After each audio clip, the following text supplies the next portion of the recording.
Okay ठीक है, अब यहाँ पे हम कुछ नई टर्मोलॉजीज को फिर से पढ़ने की कोशिश करते हैं। सबसे पहले पढ़ेंगे हम स्पीड के बारे में। तो स्पीड का डेफिनेशन क्या होता है ये देखते हैं। स्पीड क्या है? The speed of the body is a rate of change of distance with time.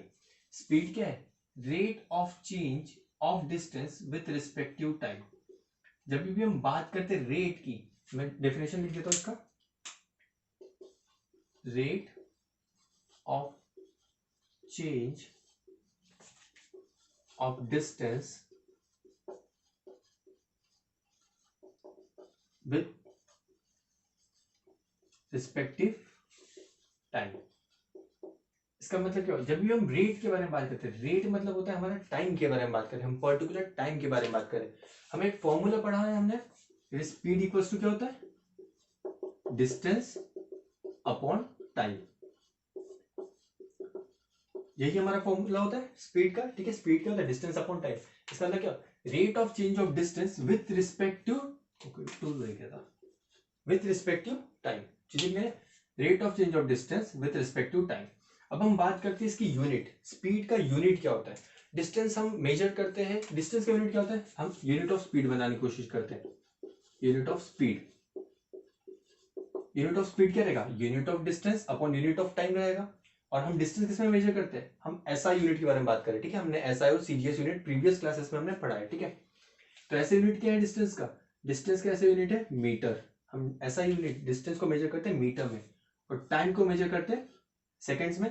ठीक है, तो यूनिट ऑफ स्पीड क्या बन गया? इट इज मीटर पर सेकंड। ये होता है पर्टिकुलर यूनिट ऑफ स्पीड। ठीक है, अब यहाँ पे हमने स्पीड, जैसे फॉर एग्जांपल एक व्हीकल है, हमने कहा vehicle is moving with 20 kilometre per hour. ठीक है, ये हाई यूनिट हो गई। मीटर को हमने हाई यूनिट मीटर किलोमीटर में कर दिया, सेकेंड्स को मीटर में। चलो आपके कन्वीनियंस के लिए एग्जांपल चेंज करते हैं, 20 मीटर पर सेकेंड। तो ये क्या हो गई? ये हमारी स्पीड हो गई। अब यहाँ पे जो हमने डिस्क्राइब किया एक vehicle is moving with 20 metre per second, तो क्या हमने यहाँ पे डायरेक्शन के बारे में बात की है? किसी डायरेक्शन के बारे में अभी तक हमने डिस्क्राइब किया नहीं। इसका मतलब जब भी हम स्पीड करते हैं तो स्पीड हमारी कैसी क्वांटिटी होगी? यहाँ पे डायरेक्शन नहीं है, सिर्फ मैग्नीट्यूड दिखाई दे रहा है, सिर्फ मैग्नीट्यूड। और सिर्फ मैग्नीट्यूड मतलब क्या होती है? Scalar quantity. तो यहां से हमने और भी चीज सीखी है कि हमारी स्पीड क्या है? Speed is an scalar quantity. क्यों? बिकॉज स्पीड को जब हम डिस्क्राइब करते हैं तो यहाँ पे हमें डायरेक्शन की जरूरत नहीं होती है। अब स्पीड कौन बताता है? हमारे व्हीकल में होता है एक स्पीडोमीटर। हमारे व्हीकल में क्या होता है? स्पीडोमीटर। तो स्पीडोमीटर क्या करता है? हमारी व्हीकल की स्पीड बताता है, 20 kilometre, 30 kilometre per hour, 40 kilometre, 100 kilometre per hour. क्या वो डायरेक्शन बताता है आप किस डायरेक्शन में जा रहे हो? नहीं, वो सिर्फ और सिर्फ स्पीड बताता है। तो जो स्पीडोमीटर होता है वो स्पीड बताता है, मतलब स्पीडोमीटर जो क्वांटिटी देता है वो आपको कैसी क्वांटिटी देता है? एक स्केलर क्वांटिटी देता है। वहां पे आपको डायरेक्शन की जरूरत नहीं होती है। यहां तक चीजें क्लियर है? ओके, स्पीड का फॉर्मूला तो आपको पता है, डिस्टेंस अपॉन टाइम। ओके, यहाँ पे हम स्पीड को v से डिनोट करेंगे, डिस्टेंस को हम डिनोट करेंगे कैपिटल S, कैपिटल S से, और टाइम को डिनोट करेंगे हम पर्टिकुलर सेकेंड्स t से। तो यहाँ पे हम फॉर्मूला बन जाते हैं v equals to S upon T. यहां तक चीजें क्लियर है? ओके, चीजें क्लियर है। ठीक है, अब स्पीड क्या होता है? स्पीड कभी कभी चेंज हो सकती है या फिर सेम रह सकती है। मतलब आप कोई पर्टिकुलर व्हीकल आप अगर चला रहे हो, ठीक है, आप कोई पर्टिकुलर व्हीकल चला रहे हो, 2 व्हीलर 4 व्हीलर, आप एक कांस्टेंट स्पीड से चला सकते हो या फिर आप पर्टिकुलर स्पीड भी चेंज कर सकते हो। तो जब कांस्टेंट और वेरिएबल के बारे में बात आती है तो दो नई टर्मोलॉजीज और इन्वेंट होती है स्पीड में, दैट इज यूनिफॉर्म स्पीड और नॉन यूनिफॉर्म स्पीड। ठीक है, यहाँ पे हम दो टर्मोलॉजी को फिर से डिफाइन करते हैं। ठीक है, देखते हैं यूनिफॉर्म स्पीड और नॉन यूनिफॉर्म स्पीड क्या होती है।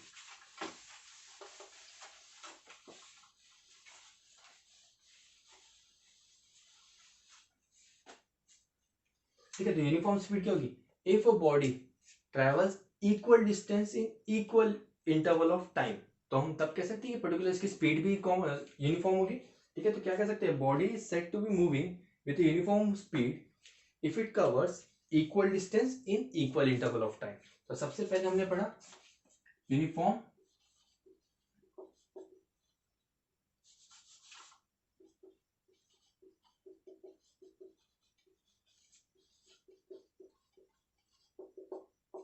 अगर हम इसको शॉर्ट में लिखे तो कैसे लिखेंगे, equal distance in equal interval of time.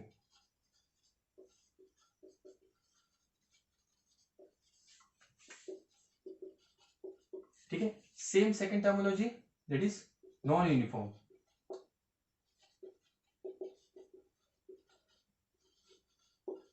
Non uniform को हम कहते हैं वेरिएबल स्पीड ऑल्सो। ठीक है, यहां पे क्या होगा, equal distance in unequal interval of time.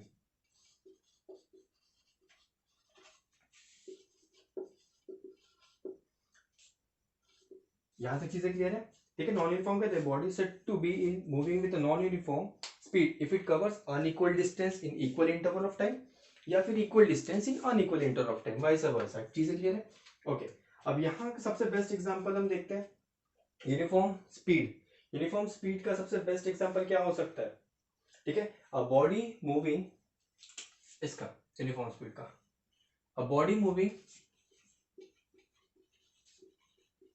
on a frictionless surface।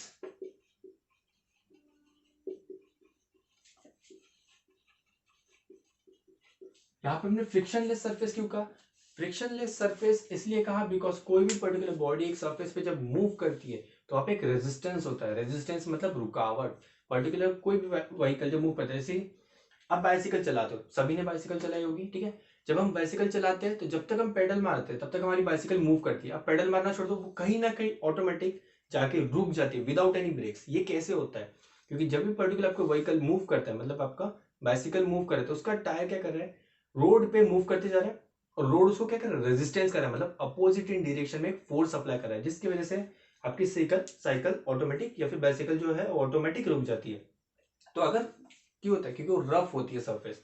अगर हम फ्रिक्शनलेस सरफेस के बारे में बात करते हैं, मतलब जो का अपोजिट फोर्स है, जो का अपोजिट इन डायरेक्शन लग रहा है, वो हमने कैंसिल आउट, उसको हमने जीरो कर दिया।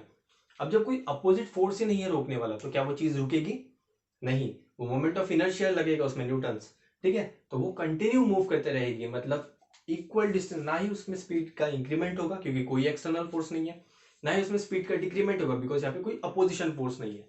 तो ऐसे वक्त जब फ्रिक्शनलेस सरफेस पे कोई भी ऑब्जेक्ट मूव करता है तो उसे हम यूनिफॉर्म स्पीड के तहत आते हैं। ठीक है, अब नॉन यूनिफॉर्म क्या होगा, सिंपल है, body moving on a rough surface,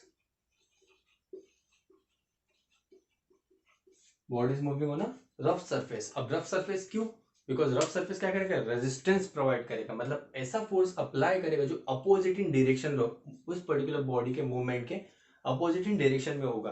तो ऐसे पर्टिकुलर ऐसी कंडीशन में जो स्पीड क्या होगी, स्पीड चेंज होगी बिकॉज रफ है, तो कहीं ना कहीं स्लो होगा, कहीं ना कहीं और फास्ट होगा, तो वहां पे आपका नॉन यूनिफॉर्म स्पीड मिलेगा, मतलब स्पीड में वेरिएशन मिलेगा, दैट इज वेरिएबल स्पीड मिलेगी। इसलिए जब पर्टिकुलर बॉडी आपका रफ सरफेस पे जाता है तो वो एक एग्जांपल नॉन यूनिफॉर्म स्पीड या फिर वेरिएबल स्पीड का बनता है, और जब फ्रिक्शनलेस सरफेस पे मूव करता है तो उसे यूनिफॉर्म स्पीड कहते हैं। यहां तक चीजें क्लियर है। ओके,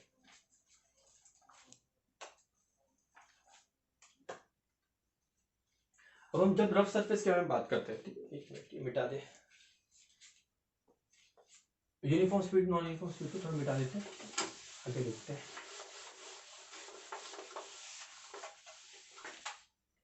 क्लियर है। ओके, नॉन यूनिफॉर्म स्पीड,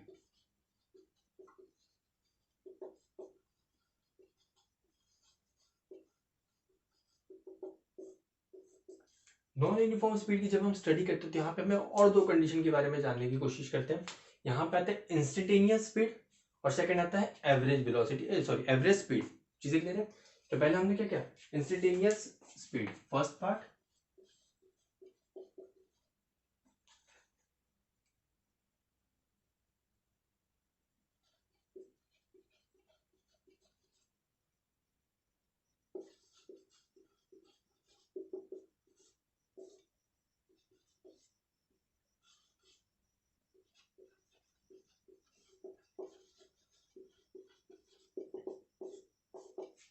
अब जानते हैं इंस्टेंटेनियस स्पीड और एवरेज स्पीड क्या होती है। ठीक है, इंस्टेंटेनियस का मतलब होता है पर्टिकुलरली उस वक्त उस पर्टिकुलर टाइम पे आपकी स्पीड कितनी है, बिकॉज आपकी स्पीड क्या हो रही है, ये किसके अंडर में आ रहा है, non uniform speed. Non uniform में स्पीड क्या होता है, वेरिएबल स्पीड मिलेगी आपको, यहाँ पे क्या मिलेगा, वेरिएबल स्पीड, मतलब आपको चेंज इन स्पीड मिलेगा, हर वक्त हर एक पर्टिकुलर मोमेंट में आपकी स्पीड चेंज होगी। तो ऐसे वो क्या हो सकता है, जैसे फॉर एग्जांपल एक व्हीकल मूव कर रहा है, ठीक है, पर्टिकुलर उसने ट्रेवल किया, एक व्हीकल है, सॉरी ठीक है, ये था 0 मिनट, 2 मिनट्स में ये हो गया 3 मिनट, ये 4 मिनट, चीजें क्लियर है। ओके, अभी डिस्टेंस है कंसिडर कर लेते हैं 100 मीटर, 100 मीटर का डिस्टेंस ट्रेवल कर रहा है, ठीक है। अभी व्हीकल पहले था 0 मीटर पर सेकेंड के साथ मूव कर रहा था, अब स्पीड चेंज हो गई 2 मीटर पर सेकेंड, फिर यहाँ पे कुछ पॉट होल्स आ गए तो इसकी वजह से स्पीड चेंज हो गई 1 मीटर पर सेकेंड, अब ये स्मूथ मिल गया तो ये हो गया 5 मीटर पर सेकेंड। तो यहाँ पे देखो क्या हो रहा है, स्पीड में चेंज हो रहा है, टाइम इंटरवल सेम है पर स्पीड चेंज हो रही है, मतलब ये क्या है, किस टाइप का एग्जांपल है, that is non uniform variable speed, ठीक है। अब हमने कहा कि पर्टिकुलर इस यहाँ पे जो ड्राइवर है उसको कहा कि 2 मिनट के बाद भाई आपकी, जो ड्राइवर को कहा ड्राइवर भी आपको 2 मिनट के बाद स्पीड कितना था, वो क्या कहेगा, सर मेरा speed after 2 minutes 2 metre per second था, 2 मिनट में हम 2 मीटर पर सेकेंड पे मूव करते थे। वही अगर हम 3 मिनट पे पूछेगा तो कहेगा sir 1 metre per second, 4 minute पे 5 मीटर पर सेकेंड, मतलब क्या हो रहा है, टाइम के साथ आपकी स्पीड चेंज हो रही है, चीजें क्लियर है। तो एट पर्टिकुलर टाइम इसकी अगर स्पीड जानना है तो इसे कहते हैं इंस्टेंटेनियस स्पीड, मतलब एट पर्टिकुलर वो टाइम, और ये इसका एक एग्जांपल है स्पीडोमीटर। जैसे आप ड्राइव कर रहे हो, आपके स्पीडोमीटर में एक सर्टन दिखाता है कि 20 किलोमीटर पर आवर से मूव कर रहे हैं, ठीक है, मतलब उस वक्त आपकी व्हीकल की स्पीड क्या है, 20 किलोमीटर पर आवर। फिर आप हो सकता है आप हाईवे पे मूव कर अपनी स्पीड बढ़ा दिया, ठीक है, तो 40 किलोमीटर पर आवर पे चलेगा। फिर किसी ने पूछा कि अब आपकी स्पीड क्या है, तो आप कहोगे 40 किलोमीटर पर आवर, मतलब क्या कर रहे हैं आप, एक पर्टिकुलर टाइम पे आप पर्टिकुलर स्पीड बता रहे हो, इसे कहते हैं इंस्टेंटेनियस स्पीड, ठीक है। अब एवरेज स्पीड क्या होती है, एवरेज स्पीड होती है total distance, okay, total distance upon total time. जैसे फॉर एग्जांपल इसका एवरेज, इसका फॉर्मूला लिख लेते हैं, average speed it will be total distance upon total time. आपको एवरेज निकालना है कि पूरी जर्नी में, अब इंस्टेंटेनियस नहीं होगा, इंस्टेंटेनियस क्या होता है, पर्टिकुलर हर एक मोमेंट पे बात होती है, ठीक है। तो जब हम एवरेज स्पीड के बारे में बात करते हैं, एवरेज स्पीड में टोटल डिस्टेंस होता है और टोटल टाइम होता है, मतलब कितना टोटल डिस्टेंस ट्रेवल किया आपने, 100 मीटर, टोटल टाइम कितना रिक्वायर्ड रहा, 4 मिनट्स। तो इसकी जो पर्टिकुलर कैलकुलेशन वैल्यू आएगी, ठीक है, अब वैल्यू आएगी तो क्या आएगा, आपको क्या मिलेगा, इसका एवरेज स्पीड मिलेगी, कि आपकी एवरेज स्पीड जर्नी कितनी होगी। मतलब यहां से आप ट्रेवल कर रहे हो, फॉर एग्जांपल आप मुंबई टू दिल्ली ट्रेवल कर रहे हो, और आपने जर्नी कवर की कंप्लीटली 24 आवर्स में, ठीक है, कंसिडर कर लेता तो आपकी कार से मूव कर रहे हो मुंबई टू दिल्ली, ठीक है, और आपने जर्नी कवर की 24 आवर्स में, क्या आपने 24 आवर्स में कंप्लीटली एक कांस्टेंट स्पीड के साथ मूव किया होगा, कंसिडर 80, ऐसे तो नहीं होगा कि जैसे आपने शुरू किया 80 किलोमीटर पर आवर, डेस्टिनेशन तक 80 किलोमीटर पर आवर था, नहीं, हमेशा स्पीड कम और ज्यादा होती रहती है। तो क्या हम पर्टिकुलर जो हमें पूछता है कि हमने आपने कितना टाइम लगाया मुंबई टू दिल्ली ट्रेवल करने में, हम ऐसे थोड़ी बताते हैं, 1 मिनट में हमारी 20 किलोमीटर थी, फिर सेकंड मिनट में हमने 40 किलोमीटर, फिर उसके बाद 60 किलोमीटर, ऐसा बताते क्या, नहीं, हम कहते हैं ऑन एन एवरेज हमें 24 आवर्स लगा और ऑन एन एवरेज हमने 80 किलोमीटर पर आवर की स्पीड से व्हीकल को मूव किया। तो इसका मतलब ये थोड़ी होता है कि हमेशा 80 किलोमीटर था, आप कहते हो ऑन एन एवरेज, तो वो यही कंसेप्ट होता है, दैट इज एवरेज स्पीड, मतलब हम टोटल डिस्टेंस कैलकुलेट करते हैं और टोटल टाइम कैलकुलेट करते हैं और उससे डिवाइड करने के बाद जो पर्टिकुलर का आंसर आता है, हम कहते हैं कि हाँ ऑन एन एवरेज हमने इतने स्पीड से हमारी व्हीकल को मूव किया था। तो इसी कंसेप्ट को हम कहते हैं एवरेज स्पीड का कंसेप्ट। ओके, चीजें क्लियर है।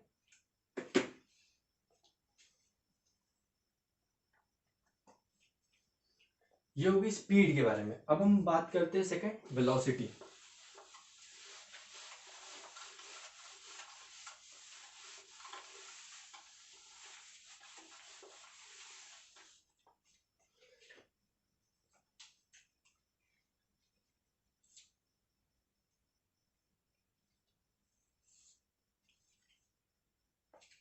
ओके, अब हम बात करते हैं वेलोसिटी के बारे में। वेलोसिटी क्या होता है, rate of change of displacement with respective time.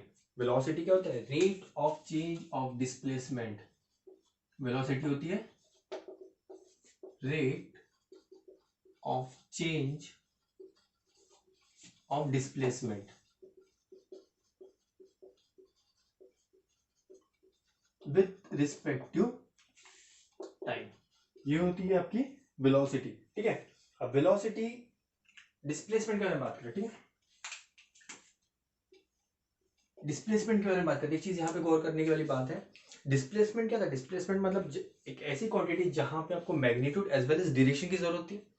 मतलब वेलोसिटी को अगर आपको डिफाइन करने के लिए डिस्प्लेसमेंट की जरूरत होती है, और हमें पता है कि डिस्प्लेसमेंट को डिफाइन करने कैसा होता है? मैग्नीट्यूड प्लस डायरेक्शन, यही होता है। इसका मतलब वेलोसिटी को भी डिफाइन करने के लिए डायरेक्शन की जरूरत पड़ेगी, है ना, ठीक है। तो वेलोसिटी कैसी क्वांटिटी हो गई? वेलोसिटी एक वेक्टर क्वांटिटी हो गई। वेलोसिटी कैसी क्वांटिटी होगी? Vector quantity. वेक्टर क्वांटिटी क्यों हुई? बिकॉज वेलोसिटी को डिफाइन करने के लिए या फिर एक्सप्लेन करने के लिए हमें डिस्प्लेसमेंट की हेल्प लेना पड़ता है, और डिस्प्लेसमेंट खुद एक वेक्टर क्वांटिटी है। तो अगर वेक्टर क्वांटिटी को आप हेल्प लोगे तो जो जिस पर्टिकुलर क्वांटिटी को आप डिफाइन कर रहे हो वो भी तो एक वेक्टर क्वांटिटी हो जाएगी, हाँ है ना, ठीक है। ओके, अब वेलोसिटी में आपको two different types of velocity मिलेगी, एक इनिशियल वेलोसिटी, एक फाइनल वेलोसिटी, ठीक है। अब इनिशियल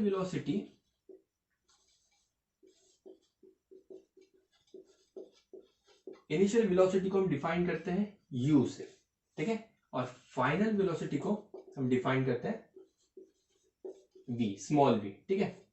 यहां तक चीजें क्लियर है? ओके, अब इनिशियल वेलोसिटी और फाइनल वेलोसिटी क्या होती है? इनिशियल मतलब क्या होता है? Initial point, starting point. Final point मतलब डेस्टिनेशन पॉइंट, जो भी आपका डेस्टिनेशन रहेगा, ठीक है। तो स्टार्टिंग पॉइंट पे जो आपकी पर्टिकुलर वेलोसिटी रहेगी वो आपकी इनिशियल वेलोसिटी कंसीडर होती है, और जब आप डेस्टिनेशन पे रीच करते हो तो वो जो वहां पे जो आपकी पर्टिकुलर वेलोसिटी रहेगी उसे हम फाइनल वेलोसिटी कहते हैं। इसका एक एग्जांपल समझते हैं और दोनों क्वांटिटी को समझने की कोशिश करते हैं एग्जांपल से। ये एक व्हीकल है, इसे मूव करना है, ठीक है, from point A to point B. ये व्हीकल मूव कर रही है, चीजें क्लियर है? ओके, अब ये व्हीकल यहां से शुरू होगी तो अभी इसकी स्पीड क्या? शुरू होने से पहले की स्पीड कितनी थी? 0 मीटर पर सेकंड, ये इसकी स्पीड हो गई, ठीक है। कंसीडर करते यहाँ पे पहुंच गई है, और जब पहुंची तब उसकी स्पीड थी 40 मीटर पर सेकंड। चीजें क्लियर है? ये हमारे लिए क्या हो गया था? ये हमारे लिए इनिशियल पॉइंट था, और ये हमारे लिए फाइनल पॉइंट था। इसका मतलब इनिशियल पॉइंट पे जो स्पीड थी वो कौन सी स्पीड हो गई? सॉरी, वेलोसिटी थी, वो कौन सी वेलोसिटी हो गई? Initial velocity. जो फाइनल पॉइंट पे वेलोसिटी थी वो कौन सी वेलोसिटी हो गई? Final velocity. ये होती है इनिशियल वेलोसिटी, ये होती है फाइनल वेलोसिटी। कोई भी ऑब्जेक्ट जब ट्रैवल करने के पहले जो स्पीड होती है, ट्रैवल करने से शुरू ट्रैवलिंग से पहले जो स्पीड होती है या फिर वेलोसिटी होती है उसे हम इनिशियल वेलोसिटी कहते हैं, और जब डेस्टिनेशन पे वो रीच करता है तो उसे हम पर्टिकुलरली फाइनल वेलोसिटी कहते हैं। यहां तक चीजें क्लियर है?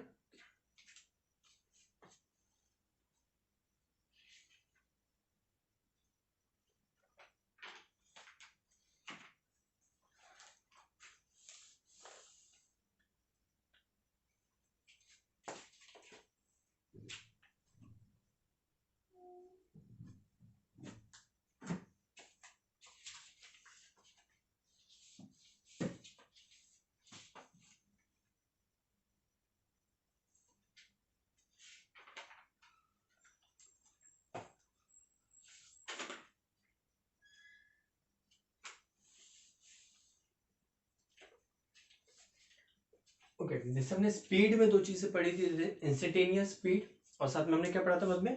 Average speed. वैसे ही वेलोसिटी में होगा, instantaneous velocity and average velocity. आपको फाइंड करने की किस तरीके से होगा उसका डेफिनेशन, लॉजिक लगानी है, ठीक है। और फिर उसके बाद हमने पढ़ा था यूनिफॉर्म स्पीड और non uniform speed, that is variable speed. तो सेम जब हम वेलोसिटी के बारे में बात करेंगे तो यहाँ पे भी क्या आएगा?